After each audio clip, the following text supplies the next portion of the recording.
Okay. Gabby, have a seat, please.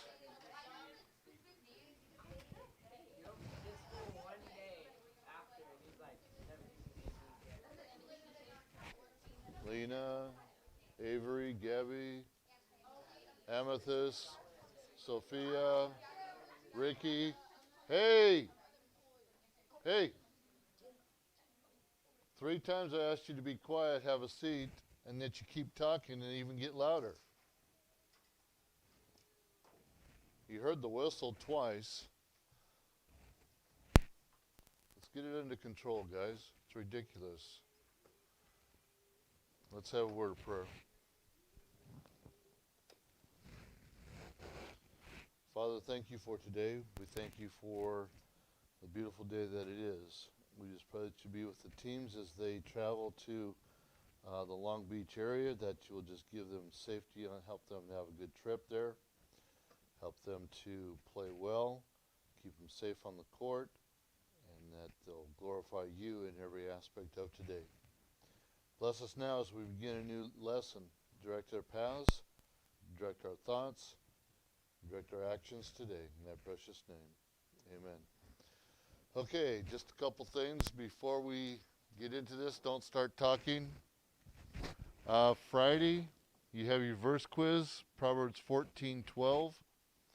If you haven't finished lesson quiz worksheet 12, make sure that you get that turned in. DLs, I've sent you all a message, but let me just reiterate, and then the class here could hear it too. There will be no science class today because the basketball teams are leaving, or I should say we're going to have a very shortened one. We're just going to do our quiz today and then we'll turn you loose, okay? So, you guys are leaving at 12, right? Okay. So,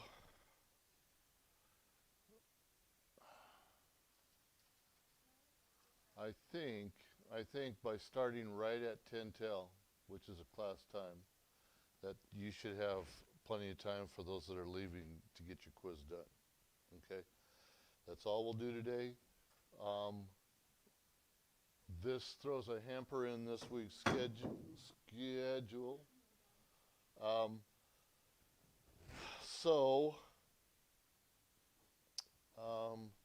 we have to finish our lesson tomorrow, our chapter tomorrow. And Thursday we were going to start our test with the review tomorrow. So, since we have Monday off, I don't want to prolong the test any longer. So, we're going to start the test still on Thursday, but instead of closed book, it'll be open book test. Okay? Just because of the way the schedule's going this week. Okay? So science will be an open book test on Thursday starting, finishing it on Friday. Okay? If we need to. Yes, ma'am. Question? No. Okay. I just thought this was a new thing. You raising your hand to talk. Okay. Okay. Let's get into lesson 13 today, okay? I think I covered all my announcements of what we needed to cover, okay? So, here we go. Birds of a feather flock together. How true is that? Okay? How true is that? Do you find people mingling together because they are alike or dislike? Disalike.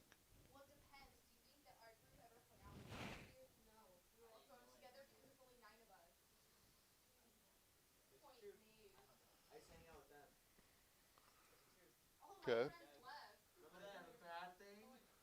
Okay.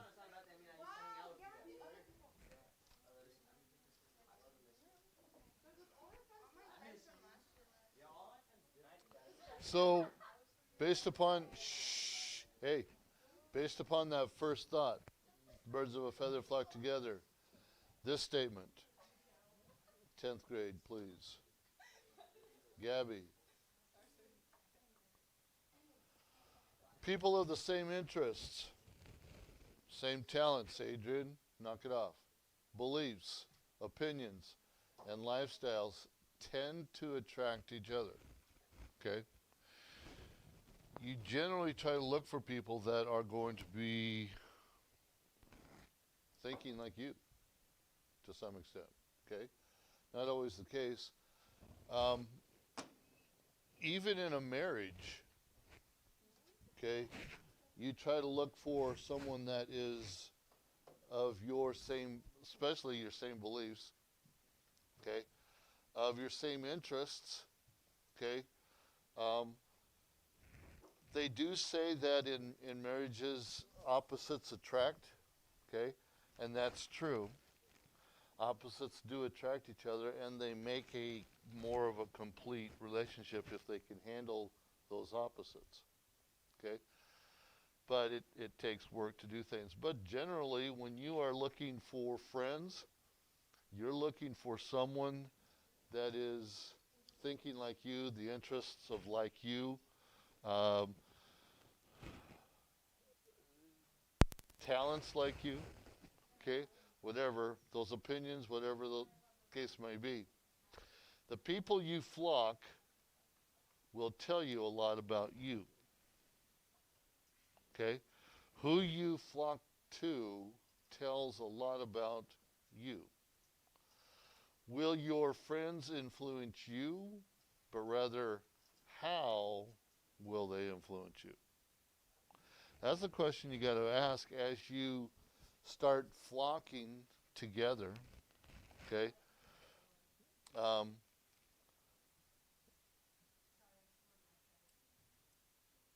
you got to ask yourself, will you influence them, or will they influence you? So here's some biblical examples of the effects of companions in David's life.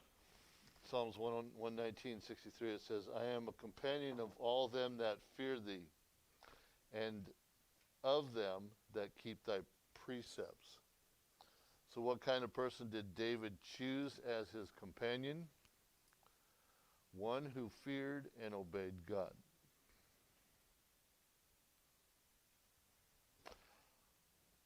Why do we have a tendency to not do this? Why do we have a tendency to not look for people that fear and obey God? Okay. I'm asking for opinions. I got it. That's okay.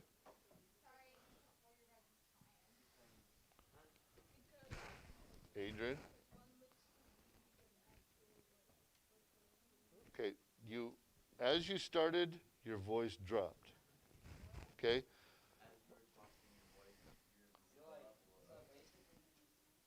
So say it again, but let me hear the whole thing, please.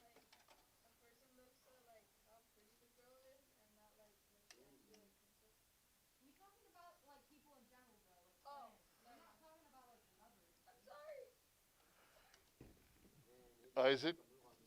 Shh.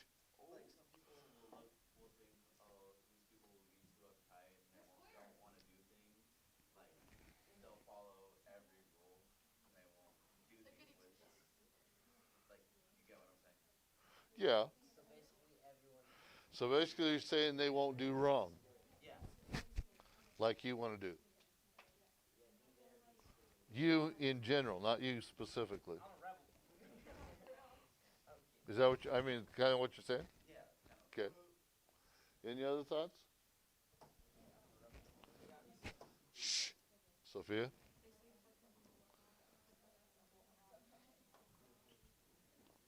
They think they're cool? Okay. Okay. Generally, people look for shh, those that are popular.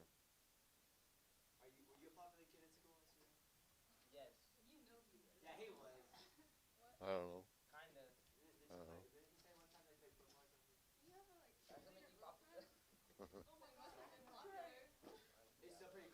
That's only because I was a football player.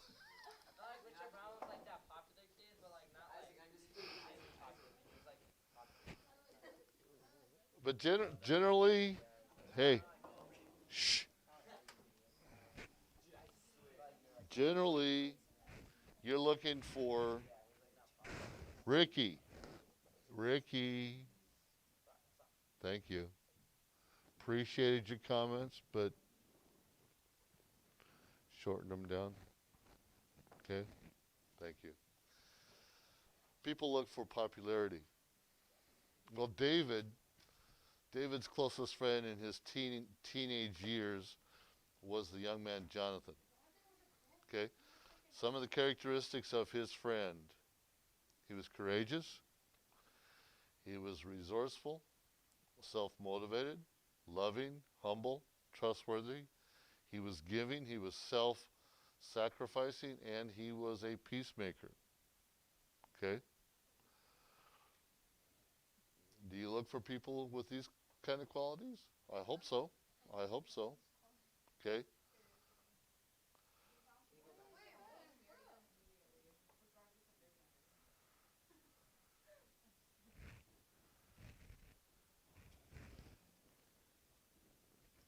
But as Isaac was trying to point out, and if I can rephrase what you basically said, you're looking for someone that's going to have fun, not be a stuck in the mud all the time. Okay? Anything wrong? Hey, anything wrong with that? Looking, looking, looking for a friend. Hey, looking for a friend that's going to have fun instead of one that is a goody two shoe or stuck in the mud or whatever term you want to put with it. Okay. Anything wrong with that? No, no. Okay. Shh. Because you want to have fun with your friends. Okay, girls, girls. You want to have fun with your friends. Now, we're not sure why people are friends with Gabby, but that's another story along.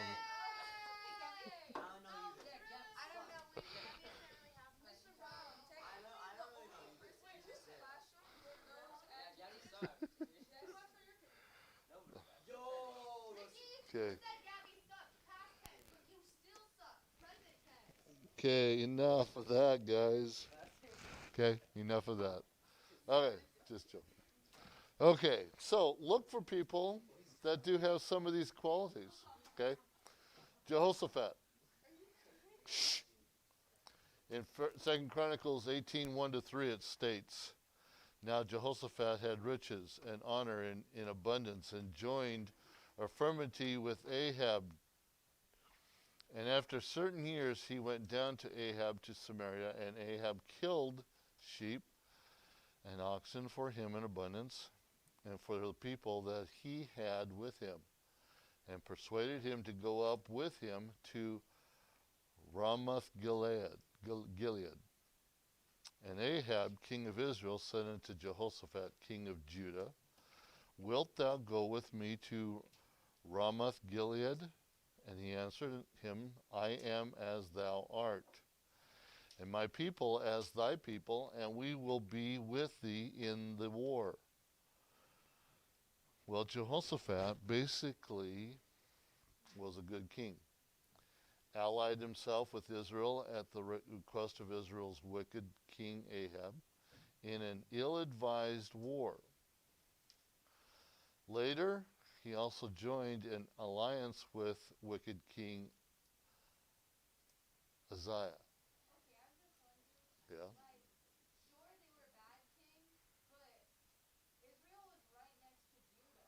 Uh-huh.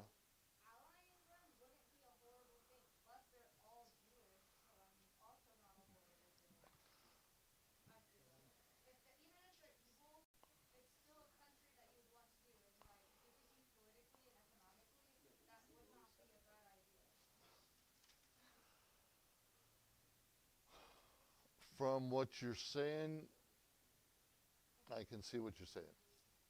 Okay. But if let's just kind of put it what if. Shh.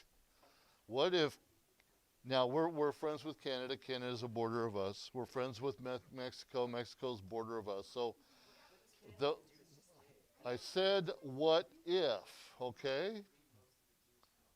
Now, okay, to gentlemen, hey, what if Canada was like Russia or China? Okay? It would be dangerous. Okay? Now, was Judah a friendly country to Israel? Okay? That right there is probably why, because of it not being all the time. China, Russia, only when it serves their purpose are they friends with us. Okay? And vice versa. But Canada, Mexico, for the most part, we're friends with both of those, so therefore we get along with those and would want those on our side if we were to go to war or whatever. Okay? So from that perspective, you got the difference of Israel and so forth and Judah. Okay? Now, 2 Chronicles 20:35 to 37. It says, and after this did Jehoshaphat, king of Judah, join himself with Elijah, king of Israel, who did very wickedly. And he joined himself with him to make ships to go to Tarshish, and they made the ships in Zion Geber. The Eliezer, the son of, why couldn't they have good names? Easy names. The Eliezer, son of Dadava, of Marusha. Okay, prophesied against Jehoshaphat, saying, because thou hast joined thyself with Isaiah, the Lord hath broken thy works. And the ships were broken, that they were not able to go to Tarshish. Okay, so what resulted from Jehoshaphat's poor judgment in his friends? Right, but because of a decision. Of a decision that was made that wasn't in line with what God wanted him to do as king.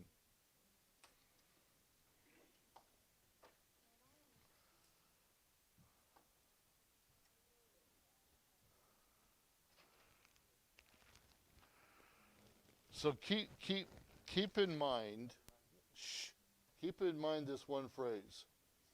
When you are looking for friends, when you're looking for companions, when you do things with your companions, is it ever right to do wrong to do right?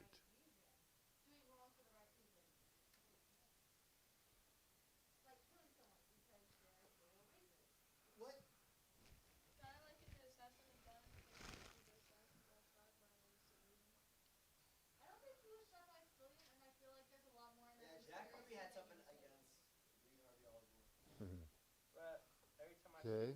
Now, in let's bring this into today's society, and we're almost out of class time anyway.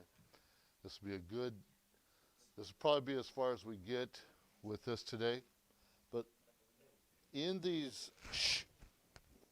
riots that have been going on for the last 9 months or so, okay, people have been breaking into stores, looting the stores, and then when they're asked why you did that, it's because some stories, not all of them, some stories say, well, I needed to feed my kids, or I needed to do this, or they're trying to justify what they did, which was wrong, because of a good thing, to feed their kids or to clothe their kids or whatever, right or wrong.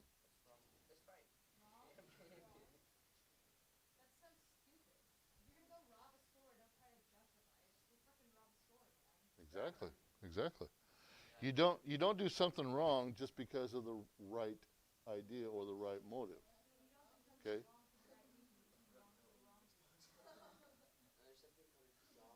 Yeah.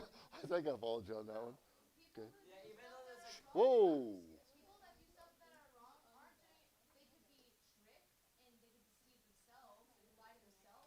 True. Wrong reason? Yes.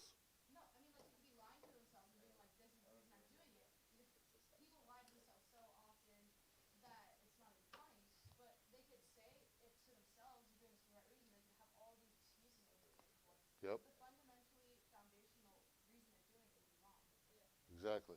And the more that they think that they're doing it right, the more it seems right for them to do. Okay. Okay. Okay. Good thought. Good thoughts. Okay. DLs, join us tomorrow for more of companionship, and we'll talk a little bit more about these biblical examples and see how we can maybe apply them to our lives in some manner. Okay? Once again, no science class for you guys. I'm not even going to go online.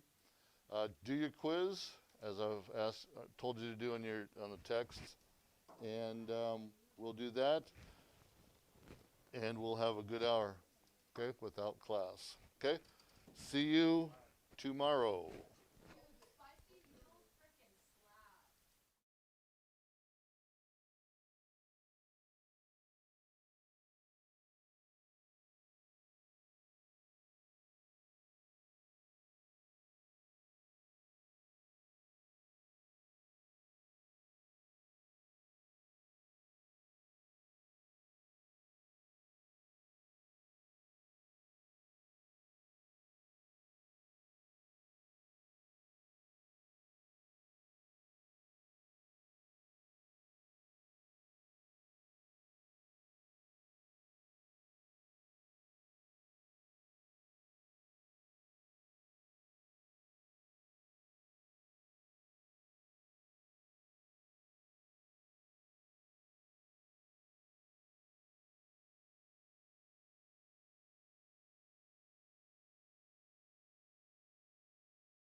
Okay, so page number 133, hinds feet in high places. We kind of went over it briefly with some of the characters, but today we're going to talk about the way that they're supposed to be portrayed. Shh, Derek. They're supposed to be portrayed within this story, okay? So, hinds feet in high places. First, who can tell me what the main ladies? Wow, I did not finish this. Okay, good. Her name is Much Afraid. Okay. So obviously this is written by Hannah Hurnard. This pictures the walk of the Christian in this wicked world. The theme of this is victory is always possible. So we see Much Afraid. She is this crippled girl with a disfigured face. She lives in the valley of humiliation. So that's just the surface part of it, okay? But the allegorical part of it, or the symbolic meaning, is that obviously okay, I understand, it's game day, please put away your shoes, okay? It's bad luck, okay? It's just superstition. That's your superstition? Yeah, you have to take care of your shoes, and yeah, that's just superstition. Among my other superstitions, but we can't talk about that, okay? We'll talk about that later. Okay, so Much Afraid. Okay, the surface meaning. So in the story, she is this crippled girl, disfigured face. She lives in the valley of humiliation. Who remembers what her family were? What's her last name or whatever? Good, the family of Fearings, okay? Who remembers where she wants to go? It's kind of in the story, obviously. High places, okay? She wants to go in the high places to live with the chief shepherd. And the symbolic meaning is when we have fear in our lives, fear kind of cripples us per se and keeps us from going forward in our life. We're bound by fear. And honestly, we live in a fearful state. It can even show on your face sometimes. So that's kind of why she has a disfigured face. She's crippled. And then metaphorically, it means that we are bound by fear. Fear cripples you. And we are crippled in our service to the King. We know that fear has an effect on us, okay? So who does she work for? Good, the chief shepherd. Okay, so he's the one that Much Afraid works for. He employed his flock in the valley of humiliation. Okay, obviously the symbolic meaning is Jesus Christ, someone who watches over us and is always there for us. Throughout the story, if you guys see on page number 133 and 134, here she is. She's talking to the chief shepherd, and she learns of this high places. And she wants to go there. Why does she want to go to the high places? Who remembers? Well, she hates her life, but what is her family trying to make her do? Yes. To marry her cousin. Okay, who was her cousin? Shh. Who was her cousin? Okay, his name was Craven Fear. Okay, but then Mercy and Peace, we see these are fellow workers that who lived with Much Afraid and worked with her. The symbolic meaning for them, they are people around us who show us mercy and peace. Obviously, we know that God ultimately shows us mercy and peace. Okay, but yes, Craven Fear was her cousin. Whoops. Craven Fear was her cousin. Okay? Sorry? Why? It's because they want her to keep her from going to the high place. So look at this, okay? Go, everyone turn to page 134. Okay? 134 at the top of the page on the left-hand side. Okay? It says, like most of the other families who lived in the valley of humiliation, all the other Fearings hated the chief shepherd and tried to boycott his servants. Obviously, Much Afraid is one of his servants. And naturally, it was a great offense to them that one of their own family should have entered his service. Consequently, they did all that they could, both by threats and persuasions, to get her out of his employment. And one dreadful day, they laid before her family the dictum, which is a pronouncement, that she must immediately marry her cousin, Craven Fear, and settle down respectably among her own people. If she refused of her own free will, they threatened to use force and compel her. Poor Much Afraid was, of course, overwhelmed with horror at the mere idea, but her relatives always terrified her. So we see this. Isaac, go ahead and sit down. We see this, obviously, that her last name is Fearing. She's always afraid. She's much afraid. But the reason why her cousin's name is Craven Fear is actually Craven is probably the worst form of fear. Okay, when someone is bound by craven fear, one will do anything out of fear. So it's kind of a symbolic of why his name was Craven Fear. And Craven Fear was the bully. We see this later on in the story. He kind of beats her up sometimes too, and he tries to force her to stay with their family. And so we see this. That's Craven Fear. Kind of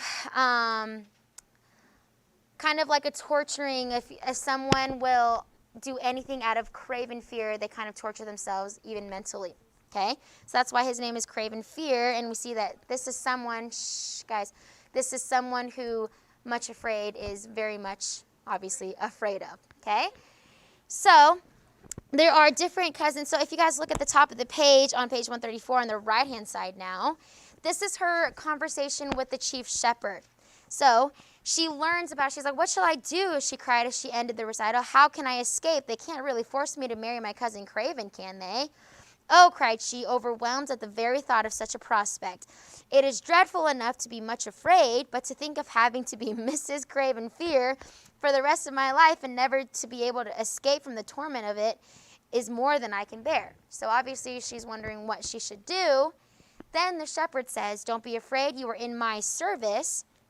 And he's basically talking to her saying, there is this place called the high places. And when you go to the high places, you have to change your name. You won't be able to be crippled anymore. Everything will change. So obviously, she wants to go to the high place. But one thing, before she goes to the high place, we notice that she still hasn't accepted the love of Christ, or she still hasn't accepted the love of the shepherd. So that's the part that's holding her back. If you guys look on page 135, at the top of the page, the chief shepherd is asking him, has love been planted in your heart, much afraid? He's basically telling her this is the only way that you can go into the kingdom of love. Obviously, at this point, she has not. And she's saying, if you guys look throughout that column, I see the longing to be loved and admired growing in my heart, shepherd, but I don't think I see the kind of love that you were talking about. So that kind of pictures us in our Christian life. Obviously, everyone wants to be appreciated, or everyone wants to be loved, everyone wants to be admired at some point in our life. Maybe you may say that that's not something you care about right now, but in reality, a lot of us are always looking for some sort of affirmation from somebody, whether it's our family, whether it's our friends, some sort of affirmation. That's kind of what it is depicting our lives in the story. Okay?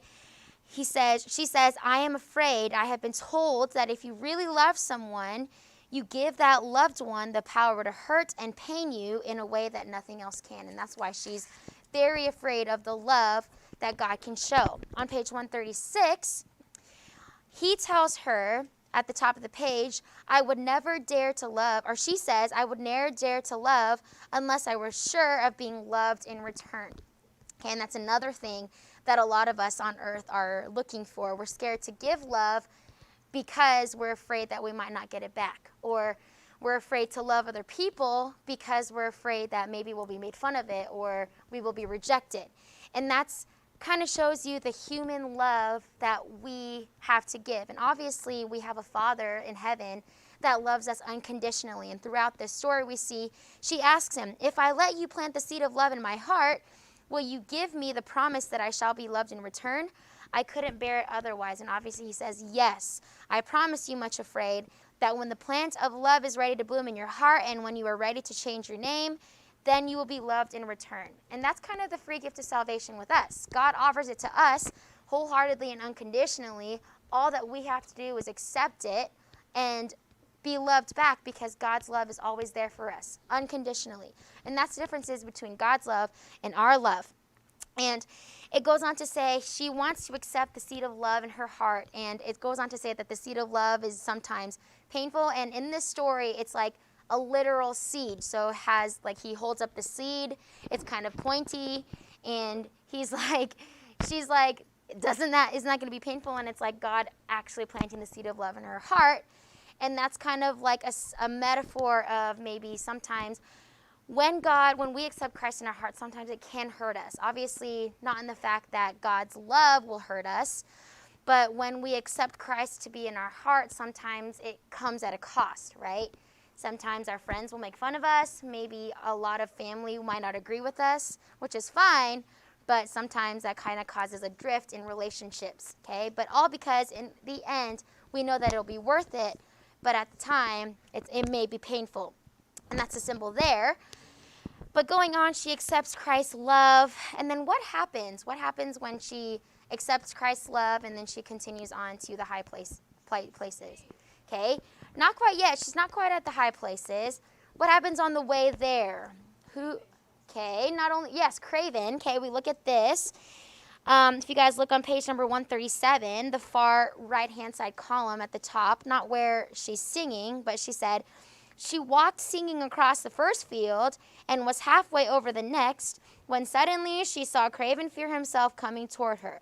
Poor Much Afraid, for a little while she had completely forgotten the existence of her dreadful relatives, and now here was the most dreaded and detested of them all slouching toward her. So Craven Fear meets her on the road. This is where we see he kind of bullies her into trying to stay with them. If you guys look at the very bottom, or throughout that column, she says, her heart filled with a terrible panic. A few lines down, with horror that sickened her very heart, she heard him say, well, here you are at last, little cousin Much Afraid, so we are to be married, eh? What do you think of that? And he pinched her, presumably in a playful manner, but viciously enough to make her gasp and bite her lip to keep back a cry of pain. Obviously, this is where he starts to mess with her and bully her and beat her up. Okay? Needless to say. So in all her life, Much Afraid had never been able to ignore fear, but in this time, it was kind of showing right in her face. Who comes and saves her? Good, obviously the shepherd. So the shepherd had approached them unperceivingly and was standing beside them. That's the very last paragraph. One look at his stern face and flashing eyes, and the stout shepherd cudgeled grasp in his strong uplifted hand was more than enough for the bully. Craven Fear slunk away like a whipped cur, actually running from the village instead of towards it, not knowing where he was going, urged by one instinct alone to find a place of safety. So he chases Craven Fear away, and obviously that is a symbol of God taking away all of our fears when we put our trust in him. And then even after that, this is when he says, all right, meet me at the trysting place, which is a place that they met every day, so that we could meet together and then start our journey up to the high places. So she is going to meet him there, but then even then she kind of she's struggling right now because what else happens to her? Does anybody remember? Fearing invasion on page 138. Okay, 138 and 139, we see that her family actually came and kidnapped her. Okay, so her family came and kidnapped her. They were going to take her to their house and keep her there forever. And so when they put her in the house, she sees the shepherd walk by, and she knows that he's calling out for her, and she's very afraid because she's like, well, I can't answer and he can't hear me, and he's going to think that I'm not going to come with him and that he's going to go to the high places without me. So obviously she's very much afraid. But then who comes and saves Craven, what's her face? Much Afraid while she was in the story. Okay, not the shepherd. Okay, the shepherd obviously knows where she was, but her neighbor. Okay, let's look at this. Page number 140 and 141. Good. It is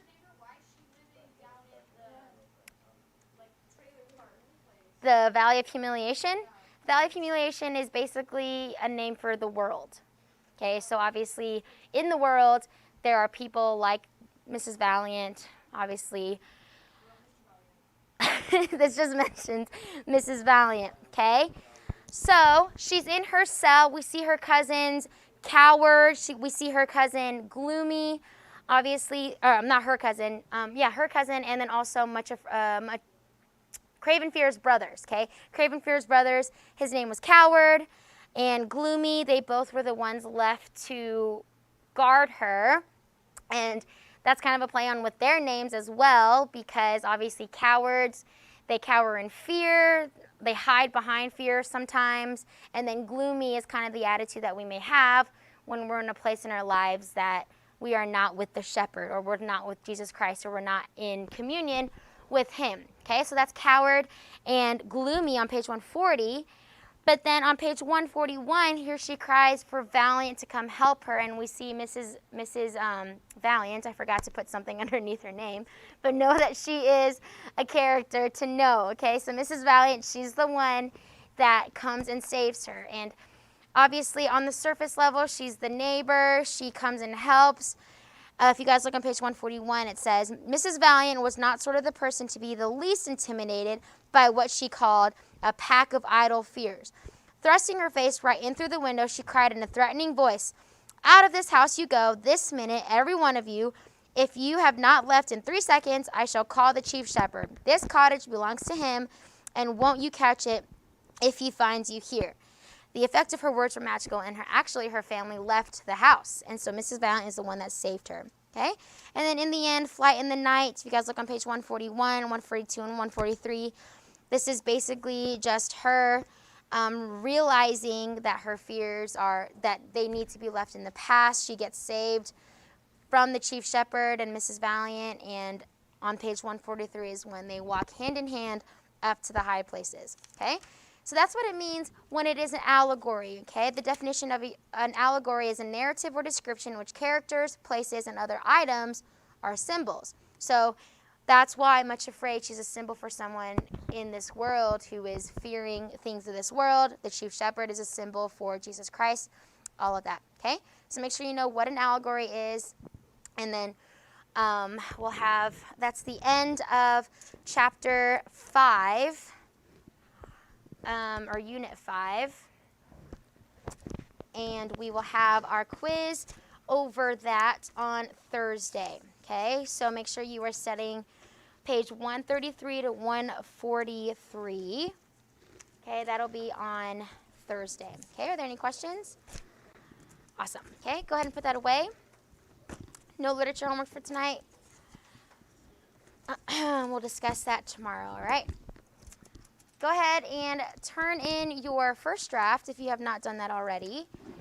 First draft, did anybody have any questions? I know some of you guys are still working on your concluding paragraph, but go ahead and write what you have and turn it in, and then we can, I'll go through it and let you know how to tie things in a lot better. I was just going to put like the opinions of other NBA members, but I just put my opinion for like the last one instead. Okay, that's fine. Just tie all your points in together, okay? Yeah, just turn it in and then I'll read it. Okay, so go ahead and turn in your papers. Sophia, did you turn your paper? Oh, it's right here. Awesome. Elijah, did you turn in your paper already? Your first draft? Okay, well, make sure, because everyone needs to turn that in by the end of today. Hey, I wrote you know, but Yeah. 3 paragraphs because it's only. Yeah, it's just the first draft. I can finish the other 2. I was thinking I'd finish the other 2 for the second draft, and I can turn that in all together. Yeah. Fix that. And then It's just the first draft. The first draft is meant for anything that comes to your mind to be said, and then going over it later and fixing everything.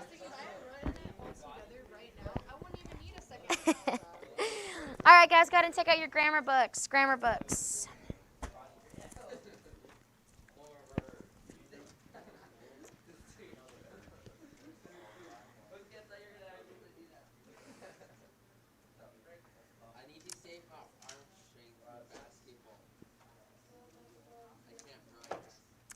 And then if you have not yet, sorry to make you stand up twice. Thursdays, page 132 to 143. Your vocab homework, if you've not done that yet already, please turn that in. Actually, hang on to it. Turn it in at the end of the class, okay? 133 to 143. Okay, let's go over mood, okay? So yesterday, grammar books, Elijah, Ricky, Sophia, everyone's grammar book should be open. Okay, go over to page 106 and 107. Okay, remember that there are 3 kinds of mood when it comes to verbs, okay, the way that they are said. So what is the mood that gives us, that states a fact or asks a question? Adrian? Okay, indicative. Class, everyone should have their books open. Grammar books, page 106 and 107. Doug? 106 and 107. Okay, Sophia, put the coloring away. Okay, we there? We good? Awesome. Okay, so Ricky answered my question. Indicative mood states a fact or asks a question. What mood gives a command or makes a request? Good. And then the mood that is used in dependent clauses? Good. Subjunctive. Okay. Within subjunctive moods, obviously there are only a few forms which differ from indicative. All the tenses of the be form of the verb are the same. Okay, or the present, the past, singular, plural, they're all the same for both of those. Then the subjunctive mood expresses an action or condition as a conception of the mind rather than reality. So if you were to say, if I were you, I would do whatever your parents say. Notice how if I were is also in a dependent clause, but notice how that's not reality. Obviously, I am not you, okay? If I wish that they were here, okay? Obviously, they are not here. Also, there is a dependent clause there that they were here, okay? Dependent clauses, you can spot if there are subjects and verbs within that clause, okay? That'll help you spot them within a sentence, okay? So those are the parts within a sentence that cannot stand on their own, but they do have a subject and the verb. For instance, that they were here, okay? Within that clause, they would be my subject, were would be my verb. The word that is the introductory word that introduces me to that clause, okay? So if you're reading a sentence, you want to look for the words that, if, all of those. Whether, okay? Those are all clauses that will introduce to me, okay, there's a clause within this sentence, okay? Use subjunctive mood in a dependent clause after an independent clause that expresses a request or requirement. The senator urgently requested that the bill be rejected. Okay, notice how that is obviously asking the bill to be rejected. All of that. Those are all subjunctive mood. Okay, let's do the exercise. I know we did, what did we do? 1, 2, and 3? Or just 1 and 2? On the exercise on page 107. Okay, so let's just do, we did all do it? Well, let's just go through it, okay? I'm going to ask for you to do each number, okay? So Avery, give me what you have in number 3. Not was. Notice how this is in a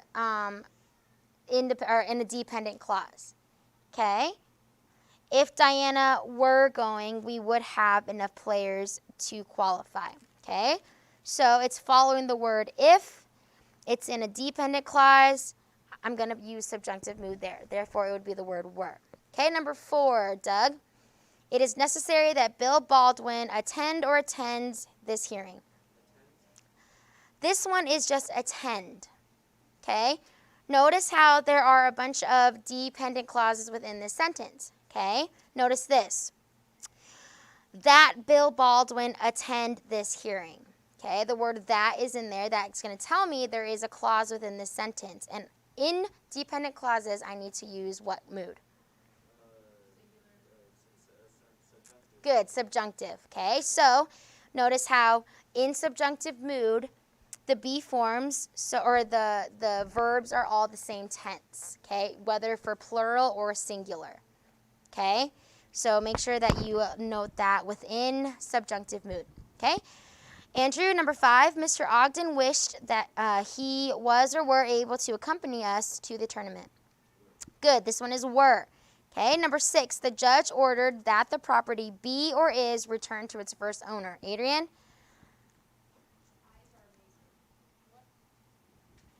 What?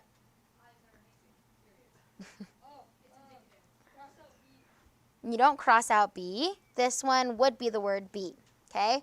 This is all in subjunctive mood, okay? Make sure that you look at the mood. Number 7, I would start to work at once if I was or were you. Austin? Not was, okay?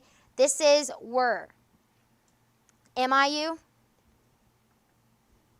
Yes or no? No. So this is subjunctive mood, okay? It's not a reality, so I would use subjunctive mood here. Okay, number 8, it is expected that every student pay or pays his own way, okay? Let me ask you this. Is there a dependent clause within this sentence? Yes, okay, all of these should be in subjunctive mood. So that's an indicator to use subjunctive mood. So what would be number 8? Pay. Okay? Pays would be in like indicative or normal mood. Okay? It would be considered with a normal subject. So obviously, if I were to say, I pay, student pays, that's a singular subject and a singular verb. But in subjunctive mood, it's all the same. Okay? So it would be student pay his own way. Number 9, if he was or were class in my situation, Adrian. In subjunctive mood, okay, you use. Dude, all of these are going to be singular verbs, pay instead of pays, and they're all going to be words. Okay, this is not a reality, obviously. If he were in my situation, okay, that's what you would use. If you guys look, Adrian, if you just look in your examples in subjunctive mood that we just reviewed over, then you would get that it was were. In subjunctive mood, you would have to use the form, like that goes under number 1.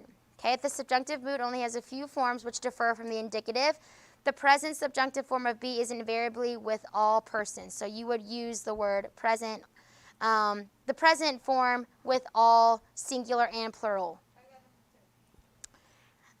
Okay, Alan's parents require that he does or do his share of the yard work. You cross out does. Okay, you cross out does. Listen, okay? Listen, Adrian. It's subjunctive mood.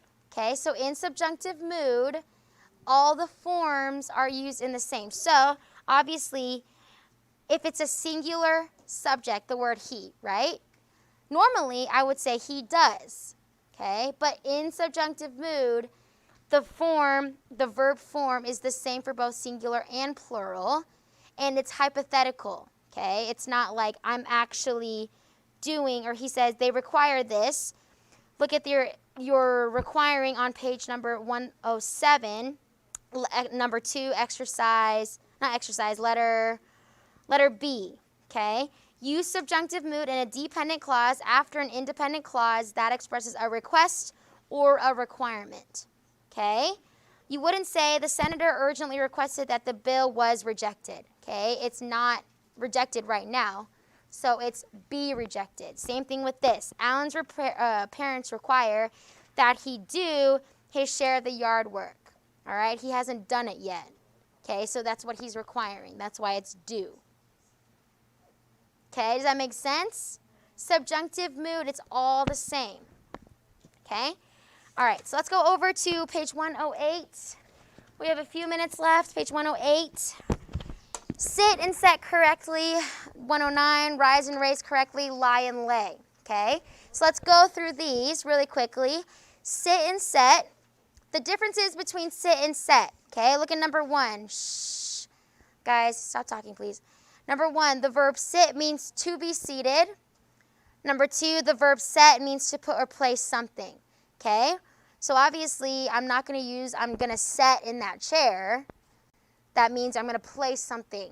All right, so set is to place something down. Like I set this remote on the table. Okay, I'm not going to sit it on the table. Sitting means to be seated. Okay, so its principal parts are sit, sitting, sat, have sat.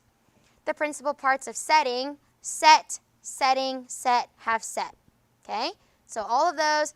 I'm going to set something on the table with the word set. I'm going to set this on the desk. I'm going to set my shoes on the ground. Okay, I'm not going to sit them on the ground unless your shoes are physically going to be seated.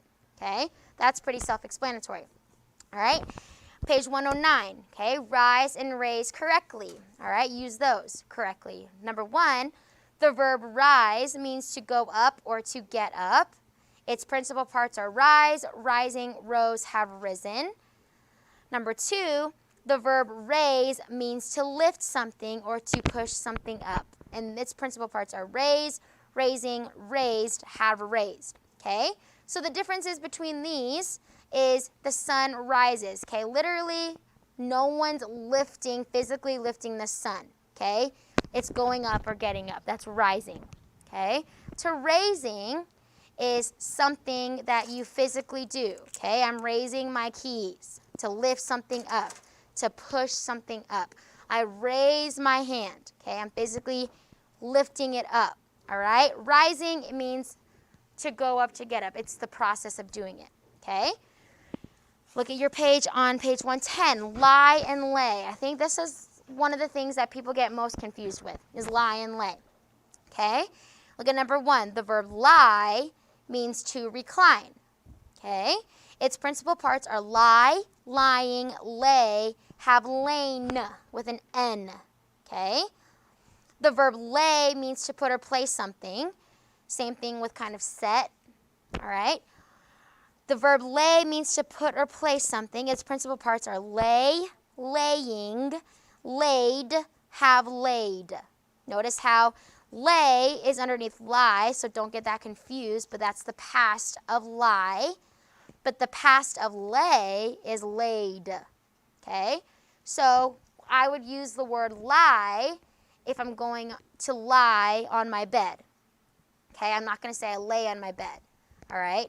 You want to say I lie on my bed. It means to recline, okay? Or I lied, or I laid, lay on the couch, okay? No, with the D, all right? The verb lay means to put or place something. I lay the blanket on the ground, okay? I lay my keys on the desk, all right? That's also the action of doing or putting something down, okay? Those are the differences between lie and lay, okay? Let's do exercise A on page 108, okay? Page 108. All right, cross out each incorrect form in parentheses, okay? Monsieur Dubois sat or set the imported vase in the shop window. Class? Set, okay? It was at this desk that Luther set or sat and translated the Bible into German. Class? Sat, okay? Number 3, sit or set your affection on things above, not on things on the earth. Set, good. Number 4, we were sitting or we were setting at the dining room table when the earthquake occurred. Sitting. Number 5, Michelle has sat or set the dishes on the table. Set, okay? The dishes are not physically sitting, okay? So they are set. Number 6, Christ did not set or sit aside the Old Testament, rather he fulfilled it. Set, good. He didn't set aside the Old Testament. Number 7, at the Last Supper, John sat or sat beside Jesus. Sat beside Jesus. Okay, page 109, exercise A. Rise or raise correctly. Okay, in class you ought to rise or raise your hand if you have a question. Raise your hand, good. Number 2, at the Continental Congress, Richard Henry Lee finally rose or raised the question of independence. Raised, good, okay. Rose means to get up or go up, okay. He actually raised the question of independence. He lifted it up, okay. Number 3, let us rise or raise and repeat the Lord's Prayer together. Rise, good. Number 4, the balloon carrying Phineas Fogg and his butler was slowly rising or raising into the sky. Rising, good. Number 5, the medic rose or raised the injured man to his feet and led him toward the tent. Raised, okay? Remember, rose is to go up or to get up. So he's not, the medic isn't, rising the old man. The injured man isn't physically rising. The medic is physically lifting him up. So that would be raised. Number 6, the price of oil has raised or risen considerably within the last several years. Risen, okay? Risen, this one is rising. Actually, it's not, you're not physically rising the gas prices, okay? They are rising, okay? Number 7, the curtain raised or rose at exactly 8 p.m. Rose, okay? This one is rose.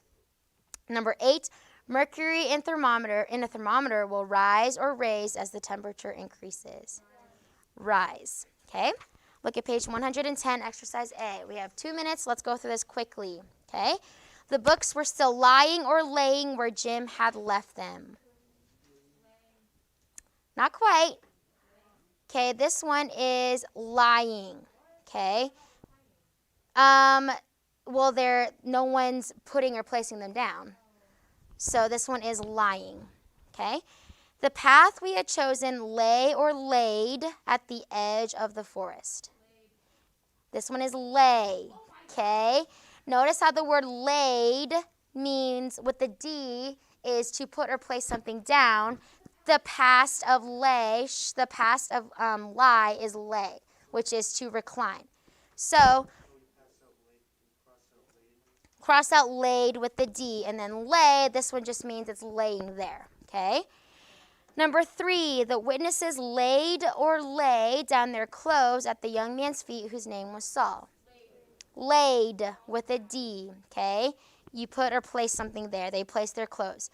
Number 4, the carpet had already been laid or lain when we returned from our shopping. This one is with the D, okay? The carpet was physically laid down, okay? So they put or placed the carpet down. Number 5, the doctor suggested that she lie or lay down to rest for 2 hours each day.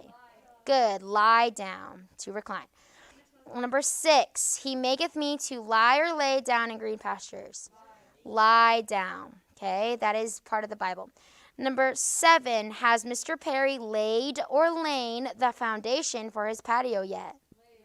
This is with the D, laid, because it is placing the foundation down, all right, physically doing that. Number 8, the wet papers were lain or laid in the sunlight to dry.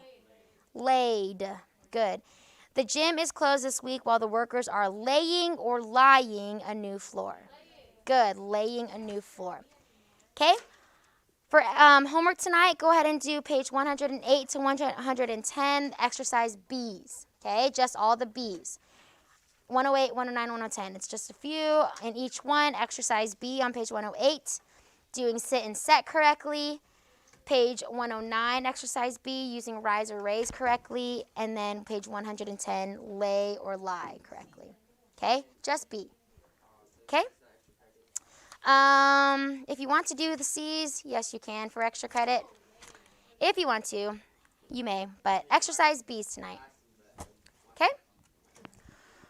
All right. Thanks, guys. You are dismissed.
Dude, who knows, man? Who knows? You know what you do? We should bet it at the beginning of class. Maybe one day. All right. Shh. Discipliners, let me know if you're here so I can take attendance real quick. Okay, throw your name in the chat. It's good to see. It looks like Giselle's on. A few other people are on. All right, I already know this person's not going to be on, so I can go like this. I go like this.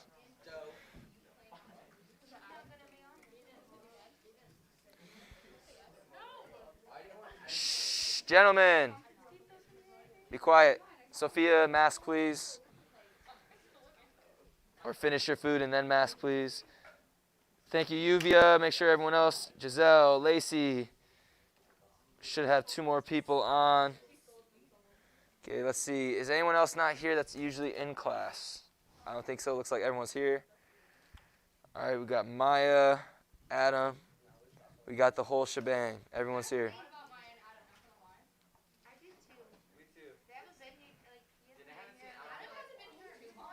I haven't forgot about him because he always sends me his homework right after I sign it. Like almost instantly after I sign it. Facts.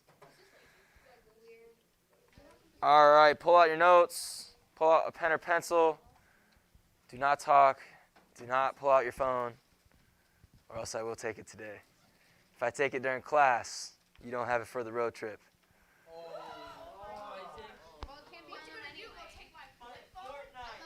Yes, I will. I'll take your pager if that's what you have out during class. You guys don't even know what a pager is. It's what my dad used during work when I was a child. Or a Palm Pilot. You know what a Palm Pilot is? It has like a little stylus. You guys know what that is? Yeah. Good stuff. It's like one of the old original touchscreen things. It wasn't really a phone. It was like the early tablets before there were tablets. They were a Palm Pilot. It was hand fit. It looked like a calculator almost. It was pretty lame, but my dad had one of those for work as well. All right, today we are going to be talking about the French and American Revolution. Okay, but we're going to pray first and the difference before and similarities of both. Okay, so finish up some of that food. If you're eating during class, please be quiet. Make sure you're still taking notes. Okay. But any prayer requests? Pray for Sophia's dad. Anything else?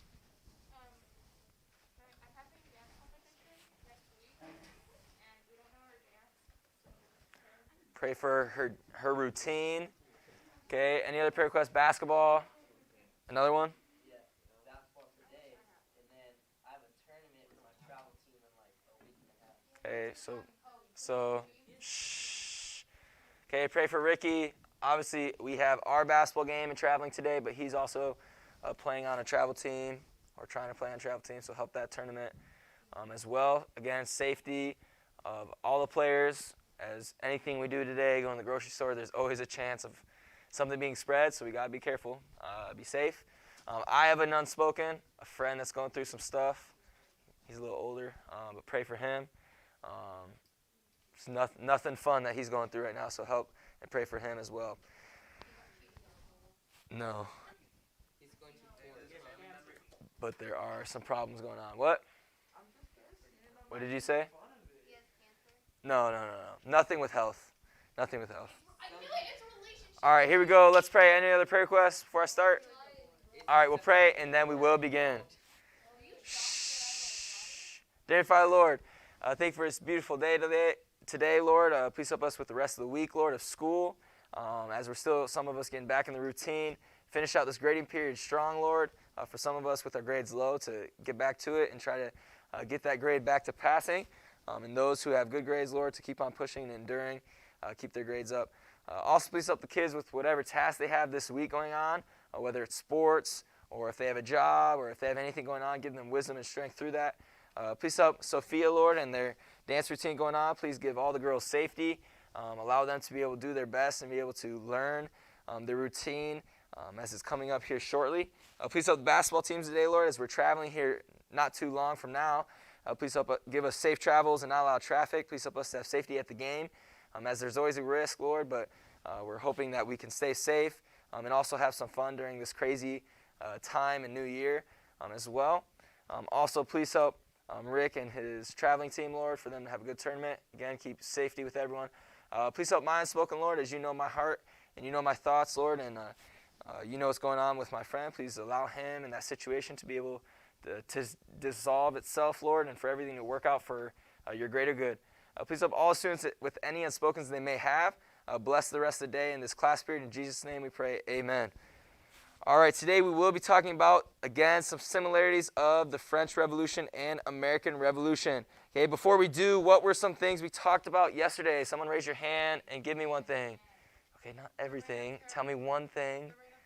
Okay, we did talk about the Reign of Terror. What about it, though? Don't just list it. Okay, the guillotine. Who made it? Okay, what's ironic about that? He got killed by it. That he was killed by the guillotine himself. Yes, sir. We also talked about deism. Okay, deism. What is deism? It believes that there is a God, but it's an impersonable person. Perfect.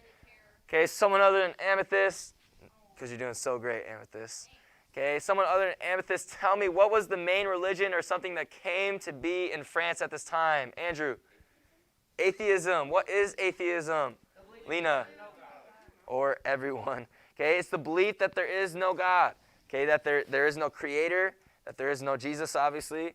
Okay, there's no Holy Spirit, there's no God the Father, there's nothing. Okay, basically we're here and we just get to do what we want. We're our own gods, basically. Yes, sir. Yes, sir. Not in your lap, though. Set it somewhere else. I wasn't yelling at you, I was just saying. I was reminding you. Like Derek puts his over there sometimes. What? I know, I'm so mean. You know, I'm so mean. You know, I was telling my last class, actually, that they're lucky I'm nice. No, I'm nice to them. No, I'm not mean to you guys. I could be. Okay, but we talked about how Robespierre, okay, at the end of his kind of reign, what was he considered? A tyrant. Okay, you could say a dictator, but a tyrant. Okay, but this, after he was executed by, ironically, his own device, the guillotine, we're going to get into this new age of this new, as all of us should already know this man, new ruler and tyrant. But before we do, okay, before we get to that time period, we have some similarities and differences of the French Revolution and the American Revolution, okay, as they're happening in similar times. Okay, so here's some things. We have French Revolution versus American Revolution. I was proud of myself. I thought the colors kind of looked cool. Just saying. Yeah. All right, let me change this real quick, though, just for Jesse. I just remembered. Give me, like, 10 seconds. Give me, no, not typo. Give me, like, 10 seconds. I can see it, but you guys struggle, I guess, so let me change it. All right, one more. Give me 3 more seconds, maybe 5.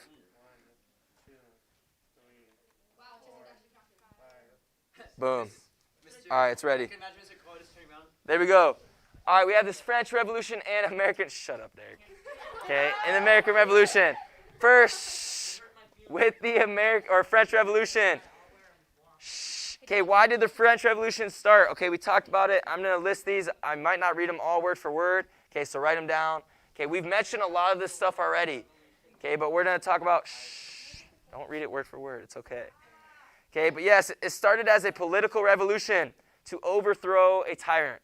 Okay, we see American Revolution was not a social movement of right without acceptance of responsibility. It was not.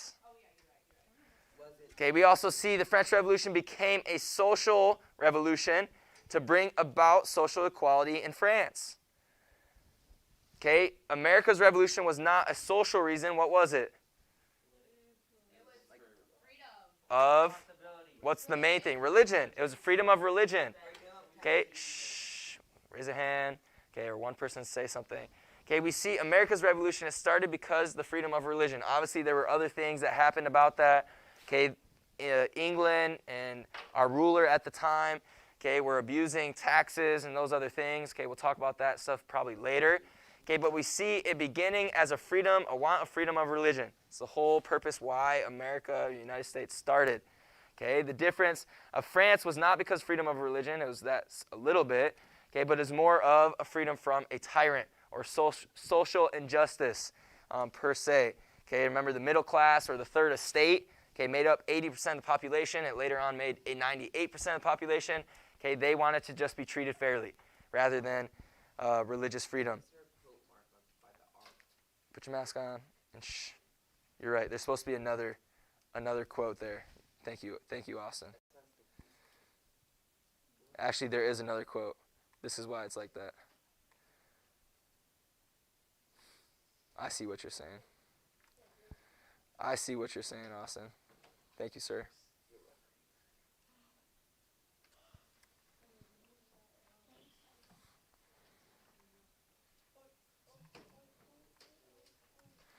There you go. Is that better?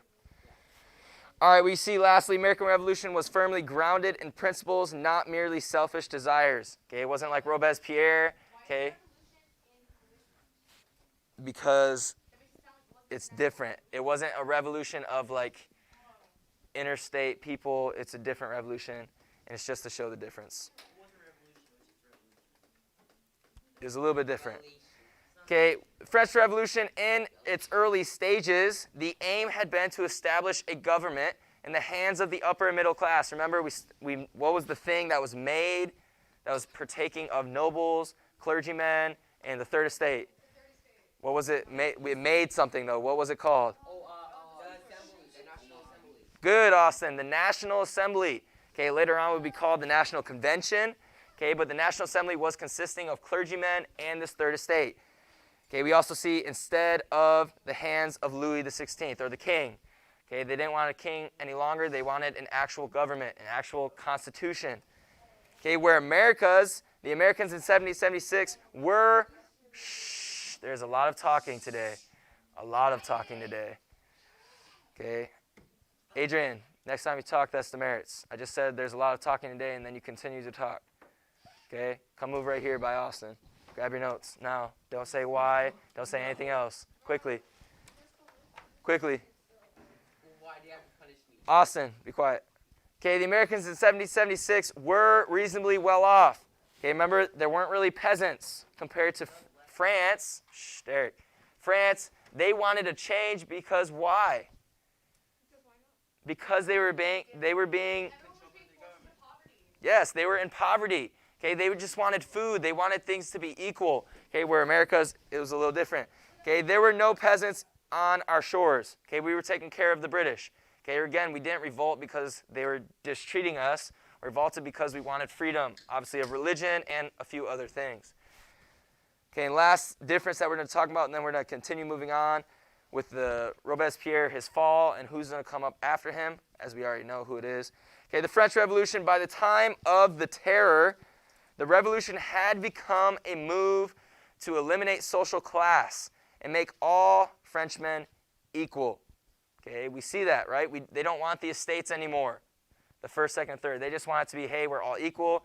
We have a constitution of equality. That's another reason we didn't really talk about it because it doesn't really pertain to us, but another reason why they adopted atheism, because they didn't want to be under the control of a god or creator. They wanted just every man to be equal. We're our own gods. We're our own people. Okay, we live our lives together. Okay, America's Revolution, the purpose of declaring independence was not equality, but freedom. Okay, to be honest, the British, for the most part, took care of us. Okay, they gave us supplies. Okay, they helped us with a lot of things. Now, did they rip us off? Did they try to not allow us to have the freedoms that we're trying to get away from? Yes, and that's why we revolted. That was the difference between the French Revolution and the American Revolution. What? I don't know what you said, so I don't know. Okay, following Robespierre's fall, the National Convention, which was previously called the National Assembly, which we've stated already, adopted a new constitution, which is what they wanted, and established a new government called the Directory, which was the fifth government in as many years. Okay, basically saying through this time, through this revolution, they changed their type of government multiple times. Okay, but they finally got something set and somewhat stone. They have this constitution now. Okay, their form of government is now called the Directory. Okay, but this is going to bring us to our next man, our next, and we all know him, okay? He's very famous. Later on, we already know he's a tyrant, but obviously we're going to talk about him and how he got to that point. Okay, he didn't just come in and tyrant right away. All right, it took him a little time to get there. But yes, Napoleon Bonaparte. I'm just kidding. Napoleon. No, not dynamite. Tots, dude. Shh. All right. First, Napoleon was born in Corsica in 1769. Shh. Okay, again, I like having fun, but when I'm talking, no one else talking. Okay, we see he was trained, Rick and Isaac. Shh. Okay, he was trained in the French military schools. Okay, so this is just a normal person. Okay, he's going in this new education. He's growing up in this new era. Okay, during the French Revolution, he had been chosen to command an invasion of England. All right, so as he's growing up, again, he's just a normal kid. So let's say Isaac, he's growing up. But as Isaac's growing up, maybe he's excelling in education. Maybe he's becoming a good leader. People are like, oh, kids flock to him.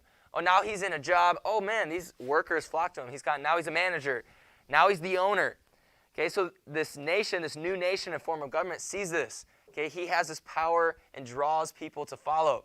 Okay, so they made him a leader of and commander of this invasion of England. Shh, Austin, what did we say? If you want to talk, raise your hand. All right, deciding that a direct invasion was premature, Napoleon chose to strike indirectly at England by attacking, threatening India, okay, or by attacking and threatening India. At that time, India was a possession of England. Okay, England used that as a great trading post. Okay, they would travel around the seas, around the Cap. Yes. You accidentally have point 2 with point 4. Yeah, it says of Egypt to the French military school. That's 1, 2, 3, 4, 5 typos. So it's not typo. Take off the It's just a space. Typo. Oops. So you're saying, The end of it. so the end of it is the quote, a British possession? No, take off everything after Egypt. Yeah, it says All right. train in French military school. Oh, I see. It added from the other one. I see it. Thank you. My bad. It's not typo. It is a typo, but there you go. It's just one though. It's just one thing. All right, yes, thank you for helping me with that. I did not see it. I was like, what are you guys talking about? But yes, I did see it. Okay, but they threatened England, they threatened England by threatening India, a trading post of England. Okay, they also did this through an invasion of Egypt. Again, okay, England was a strong power at this time. They were already settled. Their government was pretty settled. Okay, and they had a lot of developments in other nations. Okay, for trading. Okay, obviously they would go to India for trading of things that are in that area. Okay, they would go to India for things that would be in China at the time. Okay, they would go to Egypt for things, yes, like silk, and other things for clothing. They would go to Egypt for things that they had. All right, so Napoleon's thinking, hey, okay, England's pretty strong right now. I mean, I'm not saying we're not strong enough to take them, but let's, before we do that, weaken them a little bit. Okay, take away trade, take away these maybe allies. As a result, because of this, as a result of Napoleon's invasion of Egypt, England, Austria, and Russia form a coalition against France. Yeah, a little backfire. All right, so because of this, taking away Egypt and stuff, because, okay, England wasn't the only country that did trading in these nations, by destroying Egypt and taking away stuff in India, okay, this angered some other people. Okay, France was a strong power, obviously probably the strongest at this time. Okay, so England, Austria, and Russia was not super strong, although they did have some power. Okay, not like we see it later on in world wars. Okay, yes, the size of Russia is huge, but the numbers were not. Because everyone just lives in Moscow. It's like Canada. Yes, which is way, way east, or east, yes, east. Okay, Napoleon returned to Paris in 1799, determined to be a part of France's latest governmental changes. Okay, so yes, sir. We should do that in basketball. Like send in How did I know you were going to say something irrelevant? How did I know you were going to say something irrelevant? Shh. Irrelevant. All right, so we see, okay, this coalition and these alliances go against France, okay, because Napoleon was successful in destroying basically Egypt and all these things going on, okay, he wants to be part of the top dogs of France. He's like, hey, I've earned my spot. Okay, I was your commander. I was your leader. I led our armies. We did what you wanted. Okay, now I want a seat on the throne, basically. Yes. Okay, but on November 9th, 1799, everyone was good with the last ones, right? Well, because you were talking. All right, quickly finish it. Maybe we shouldn't talk. Rick. Okay, after you're done eating, make sure your mask is back on. Take your drink and then put your mask on. Okay, on November 9th, 1799, so just a few years later, Napoleon and his followers drove the legislators. That's from, man, there's more typos than I thought, guys. Okay, there's not 6. Chill. Okay, from their chambers and proclaimed a new republic. Okay, what was the last government of France called? Start with a D. What? Directory. Okay, that was the 5th one. Now it's going to be called the consulate. Okay, so under Napoleon and his followers, okay, basically he drove out all the other government officials. Okay, he made his own new government.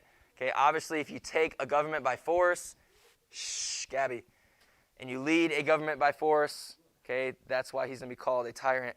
Okay, but his new republic is a consulate. So no, the consulate is made by Napoleon. Everyone good with this note? Okay, the consulate was headed by 3 consuls. Okay, we talked about what a consul is, not council, but consul, not your Xbox. Okay, with Napoleon as the first consul, okay, or basically leader, the head. Okay, with Napoleon as first consul, he drew up a new constitution and submitted it to the people in the plebiscite, which was an election in which the people expressed their will. So know what that term means. Okay, a plebiscite, which is an election in which the people express their will.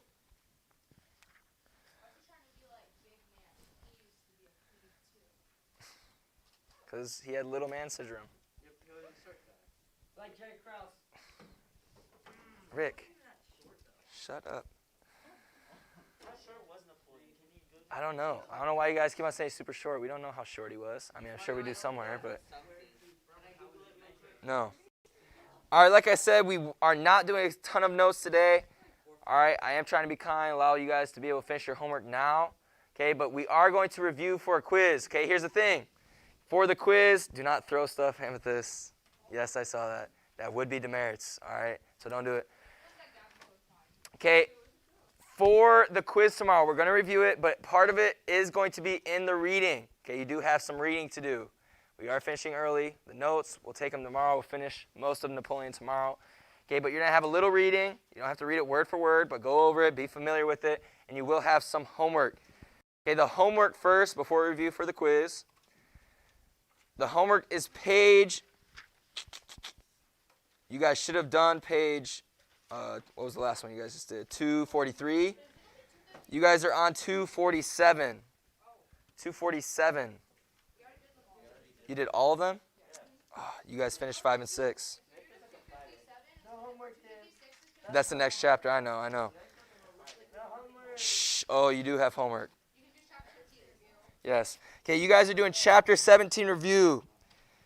That does mess me up a little bit. I thought you guys did the first ones. I'm mistaken. All right, let's see what will help you guys on the quiz. All right,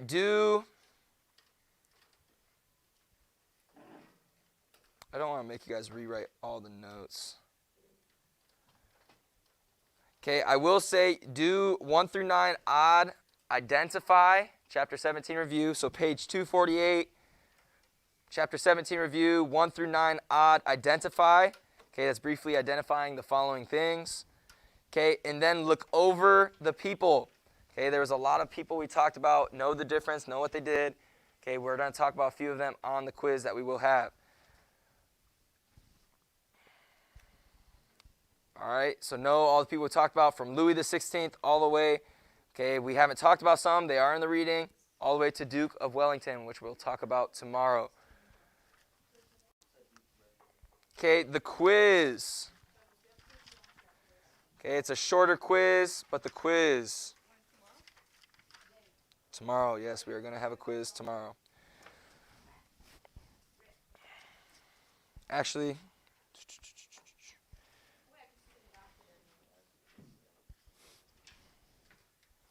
do you guys want to have a quiz? No, tomorrow's Wednesday.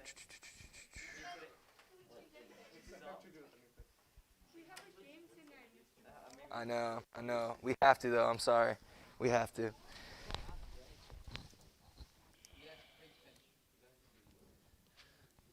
Sorry, we have to.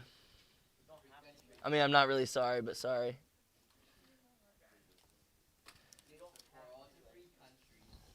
You're right, it is. But guess what? In our free country, we still have to do things. Oh! All right, here we go. The quiz is all short answer. Austin's favorite. It is all short answer. Sad to say. Shh. Chill. Relax. Pull out a sheet of paper. We're reviewing right now. Plenty of time. All right, here we go. Some of you questions like this, and I'm not going to ask you every question.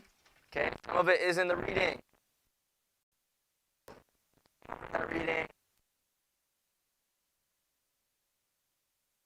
All right. I'm not even giving you guys the answers. I'm giving you the questions. You can answers within your homework. Okay. Questions will be like, in what naval battle, which we'll talk about tomorrow. Okay, but you have to, again, do your homework. Look through those last pages. In what naval battle was the French and Spanish fleet defeated by the British? Okay, that one's pretty familiar already. In what naval battle was the French and Spanish fleet defeated by the British?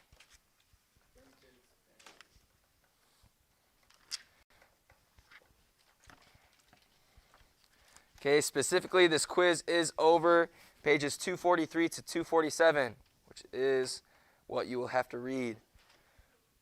Page 243 to 247. I know some of you actually pay attention to that. Most of you don't. But for like Avery, Jess, Jaden, maybe Amethyst. 243 to 247. That's the pages it covers. All right, questions like, who was the greatest naval hero in British history? Okay, just to give you a hint, his name is Lord Horatio Nelson. I'm not saying that again. It is in the reading from pages 244. That is what page that one is on. It is on page 244. You got to do the reading. Thank you, Jesse. Okay, know the name of the greatest victory of Napoleon's career. But what was the greatest victory of Napoleon's career? I mean, but we still know his greatest victory. Shh. Just to give you a hint, the answer is Austerlitz. Austerlitz. Okay, Battle of Austerlitz. Okay, again, that's on page 244 as well. Okay, just to let you know, most of your answers are page 244 to 246, and they are all bold. Okay, whom did Napoleon marry after divorcing Josephine? Rick, put on your mask, be quiet. Okay, she was 18 years old. It was close. Her first name was Marie. You can find her last name in the reading. Nope. She was an 18-year-old of the Austrian emperor. That is your hint. Not yet. It is in the reading. I told you all the answers are in the reading. You got to do reading on this one. Who did Napoleon marry after divorcing Josephine? Okay, what Russian czar angered Napoleon by trading with England? Again, remember. What? Maybe it is, maybe it isn't. Again, I'm not telling you the answers. You do have to do the reading. But yes, you are right. I didn't say it. I just said she's right. Okay, questions like, where was Napoleon's army defeated by a European coalition in 1813? It is not Waterloo. Well, it's question 5. Was it 15? It is what Jesse said. What? Was it 15 you said? Oh, I was Leipzig. Jesse say? No, what did you say before this? What was Napoleon's army? 1813. Yeah, before that. Austin, man. I don't know, dude. You got to pay attention. You got to pay attention. Okay, name the British general who crushed the French army in Napoleon's final battle. Okay, I already mentioned his name. Okay, it's the last name in the names. Okay, just give you hints. I told you know the names. That last name is in the names of Chapter 17 review. Name the British general who crushed the French army in Napoleon's final battle. Okay, again, these aren't all the questions. Okay, I'm going to ask you one more. There's about 2 or 3 other ones that I did not ask. Okay, where was Napoleon exiled until his death? Okay, it was a distant island in the South Atlantic. It is on page 246, bold. Okay, every single answer on all these questions on this quiz are bold answers from page 246 or 244 to 246. Every single one of them. All right, this is not going to be hard. Okay, so your homework, look over pages 244 to 246, which was the rest of the chapter. Okay, the identifies 1 through 9 odd. Those are not hard. Most of the answers from those pages, or some of them is review for the test that we will have, not next week, but maybe the week after. Okay, and some of them will help you with this. Knowing all those names will help you on this quiz. Any other questions? Nope. Okay, that is your homework. It's not a lot. You should be able to do that pretty quickly. If not, in the next 6 minutes before class ends, turn it in, and then you don't have to worry about it. All right, distance learners, let me know if you have any questions. We will have that quiz tomorrow. Hopefully you guys are doing well. We will see you again tomorrow.